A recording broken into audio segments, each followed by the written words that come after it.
Стоят Россия, обеликс, на них фамилии солдат. Мои ровесники, мальчишки, под обеликсами лежат. И к ним притихшие в печали цветы приносят полевые. Девчонки те, что их так ждали, теперь уже совсем седые.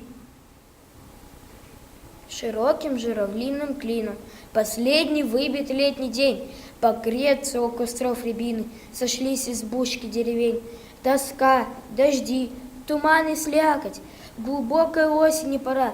Как будто мир сошлись оплакать, кричащие в полях ветра.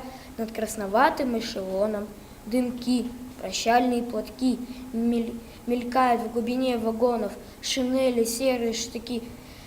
Под ветром шелестит березник, ему последний лист ронять. Женщина у переезда, солдатская должно быть мать.